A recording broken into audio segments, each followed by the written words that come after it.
Hi guys, Erica Suter here, and welcome back to my channel on female athlete performance training. If you have not subscribed yet, I would love for you to just press that subscribe button below so that you can get the most recent updates anytime I post a video. Today is all about agility. What does it truly mean? You see a lot of different definitions on agility. You see a lot of different drills being done on social media. And let me first dive in to what agility is not. So, agility is not rehearsed. So, anytime you see someone posting a drill and it is predictable, the coach is cueing the athlete, the coach is telling the athlete where and when to run, that is not agility. So, agility needs to be done in a spontaneous scenario. So, athletes are reacting to some sort of external stimuli, whether that's they're responding to a defender or a random cue or something that's a visual cue, like a different color cone, anything where they have no clue what the next stimulus is going to be and they have to react quickly. So that is agility in a nutshell. The other end of the spectrum is change of direction. So I think people get change of direction mixed up with agility, and change of direction is the actual skill involved. So the skill of being able to decelerate.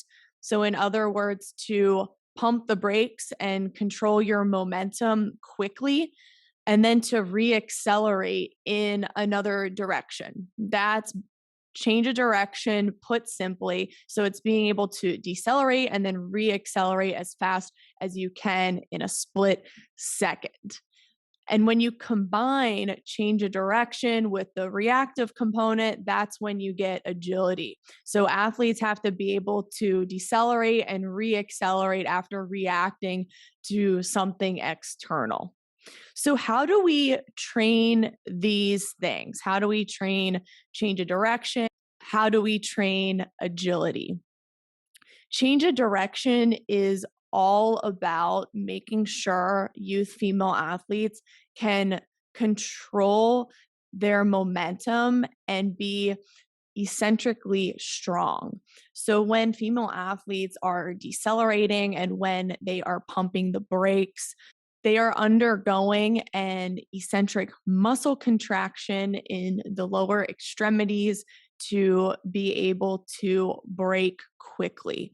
Now, if they aren't strong enough here, it's going to be a lot harder for them to control those braking forces in that movement.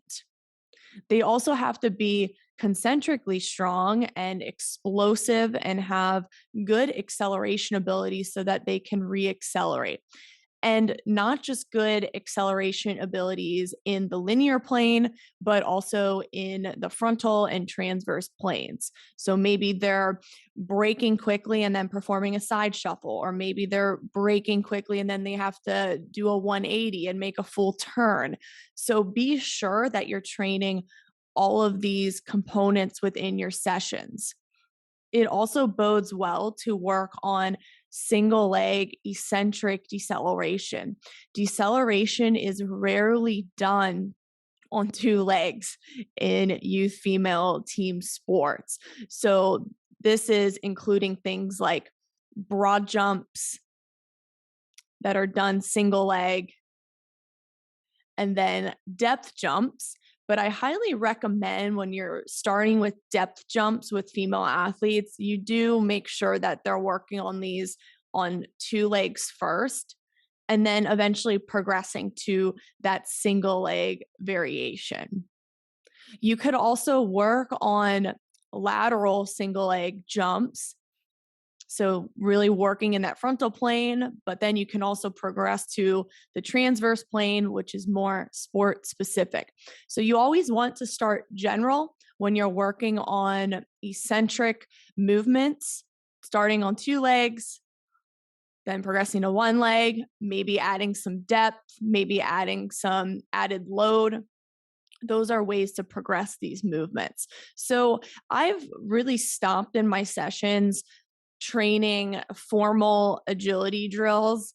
And I would rather spend the limited time I have with my athletes working on developing their deceleration abilities. And a lot of this we do in the gym through our strength training and through our jumping and landing training in a controlled setting. When I do incorporate agility into my sessions, it actually is a part of the warm up. It's not the whole session.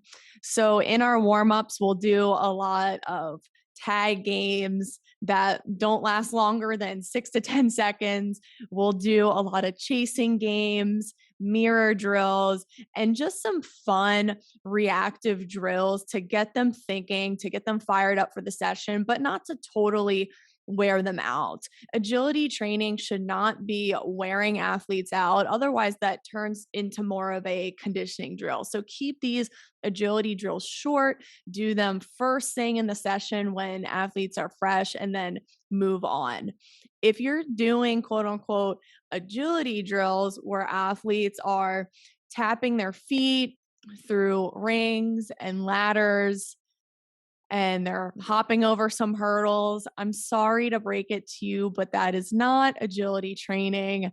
So please keep in mind when you have limited time with your female athletes, you want to really work on the fundamentals. The single leg eccentric strength is so important, not just for optimizing deceleration and then reacceleration, but making sure female athletes stay healthy in their knees.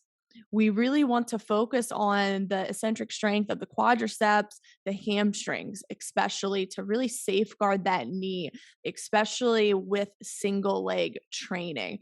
I'm going to link some studies in the caption below on single leg eccentric strength, but also on the brain's role in ACL injury, which I talk a lot about in my book, Jason Avedijan's research, and how we need to put athletes in these spontaneous environments so that they can develop their reactive abilities.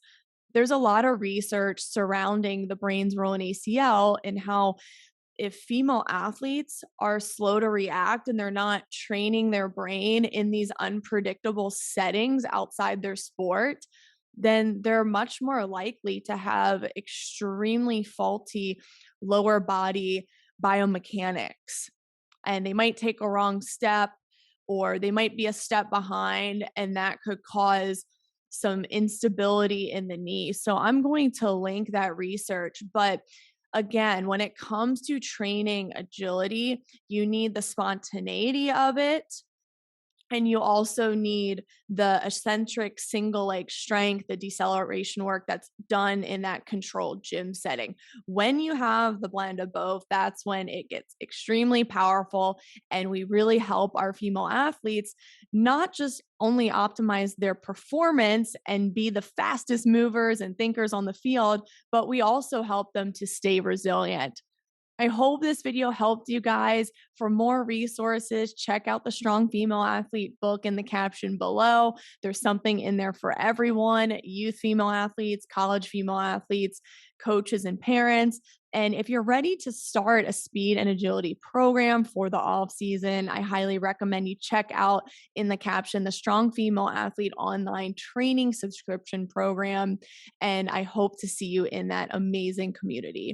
Thanks again, guys, and see you in the next video.